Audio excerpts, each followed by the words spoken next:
నేను అంటున్నాడు కదా, ఇప్పుడు అధికారంలో ఉన్నారని చెప్పి మీరు రెచ్చిపోతే కనుక రేపు మా వాళ్ళు రెచ్చిపోతారు, నేను వాళ్ళని కంట్రోల్ చేయలేను, వాళ్ళు ఏమైనా చేస్తారు, తెలుగుదేశం పార్టీ కార్యకర్తలని ఏదైనా చేయొచ్చు అనే మాట అయితే అంటున్నాడుగా మరి జగన్మోహన్ రెడ్డి. అసలు నీ కార్యకర్తలు ఉండారో లేరు, నువ్వు ఎత్తుక్కో ముందు. అసలు గతంలో చేసిన పాపాలకి నిన్ను కోల తోశారు నాయన, నిన్ను కోల తోశారు. ఇవాళ చక్కగా నిన్న చంద్రబాబు నాయుడు గారు చూడు, ఐఏఎస్ని పిలిచాడు, ఐపీఎస్ని పిలిచి చక్కగా మాట్లాడుతుంటే ఆ టీవీ దగ్గర కూర్చున్న వాళ్ళు అయ్యా ఎంత రాష్ట్ర ఆర్థిక వృద్ధి రేటు పెంచాలని చెప్పేసి ఆలోచన ఎంత చక్కగా చేస్తున్నారని చెప్పేసి ప్రజలు చదువుకున్నోళ్ళు వ్యవసాయం పని చేసేవాళ్ళు కూడా ఇవాళ టీవీ చూస్తున్నారు. అని నిన్న పిలిచాడు ఒక వ్యవసాయం చేసే రైతు పిలిచి నన్ను ఏమన్నాడంటే, ఇవాళ టీవీ దగ్గరకు కూర్చుంటే చూడవా ఎంత చక్కగా ఉందో, ఎంత సబ్జెక్టు మాట్లాడుతున్నారు.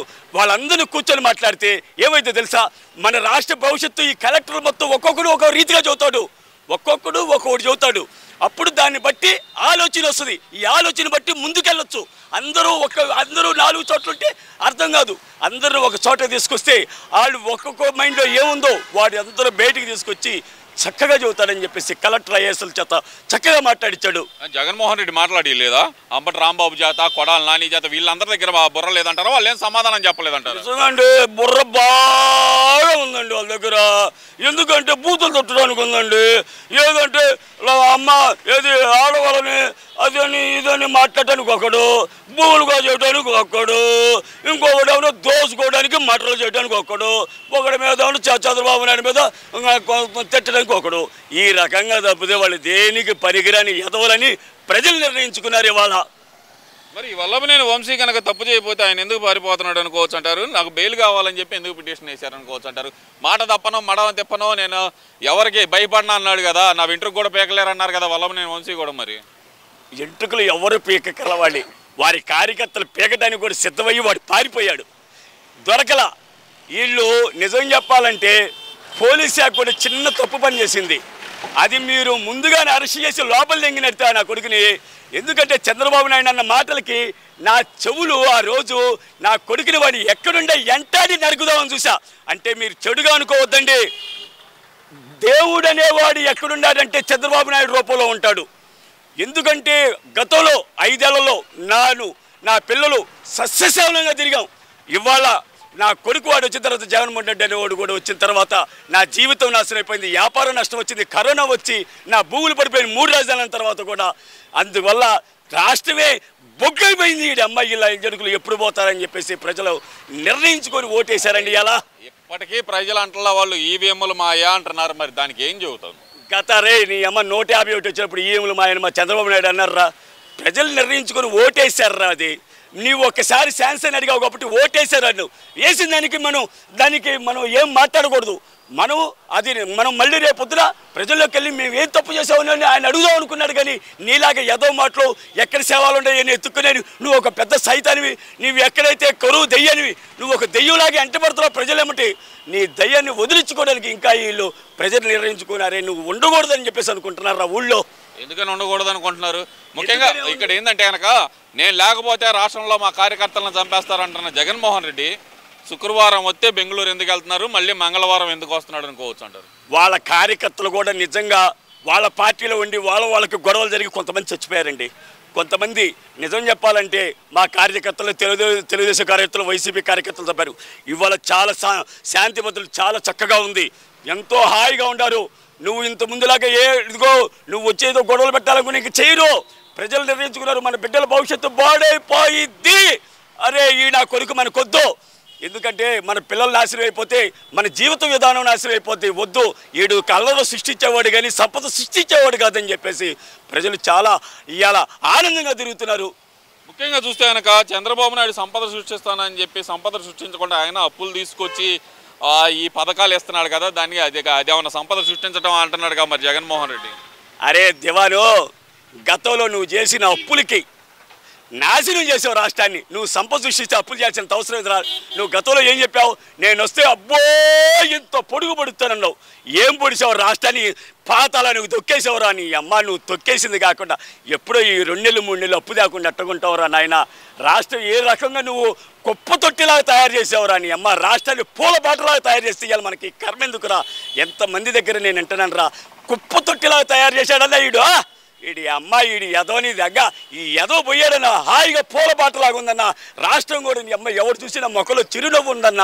వ్యవసాయం ఆనందంగా ఉంది, అంత ఆనందంగా ఉందన్న అని చెప్పేసి ఒకరికొకరు ఎంత ఆనందపడుతున్నారు, ఎంత పిల్లలు ఒకరికొకరికి చాలా సంతోషంగా ఉన్నారు. థ్యాంక్ యూ బాబాయ్. నమస్తే.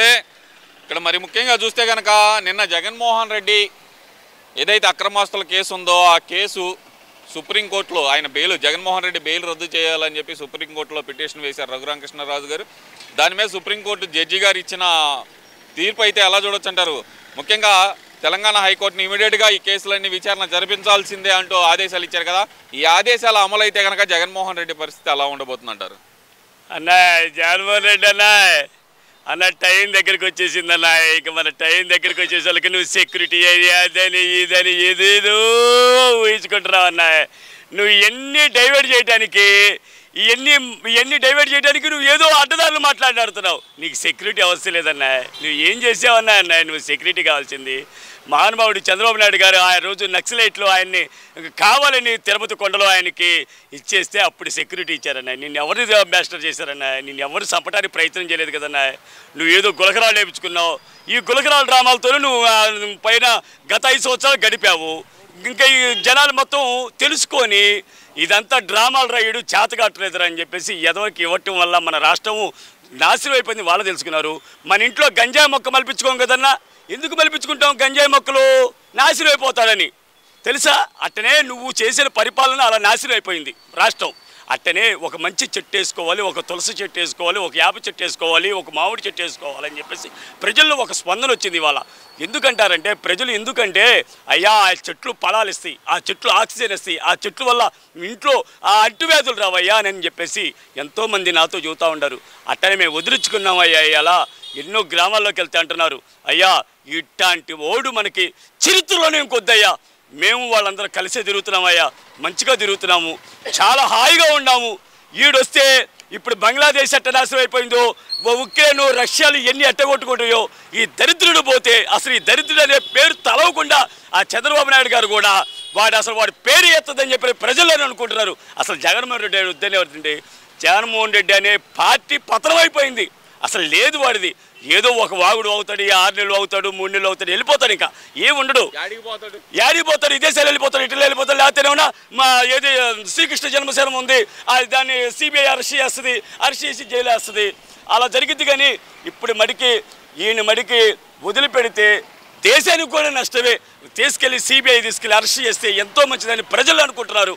ఇప్పుడు ఈ విచారణకైనా సరే సరిగ్గా హాజరవుతాడంటారా? గడిచిన 5 సంవత్సరాలు అంటే నాకు బటన్లు నొక్కే పని ఉంది, ప్రజాసేవ చేసే పని ఉంది అన్నారు జగన్మోహన్ రెడ్డి. మరి ఇప్పుడు రోజువారీ విచారణ మొదలైతే కనుక హాజరవుతాడంటారా జగన్మోహన్ రెడ్డి? మరి తప్పనిసరిగా హాజరవ్వాల్సిందే. హాజరవ్వకపోతే ఈ తరోసారి నాన్ వారెంట్ బెయిల్ ఇచ్చేసేస్తారు, తీసుకెళ్తారు, దిగేస్తారు దాన్ని.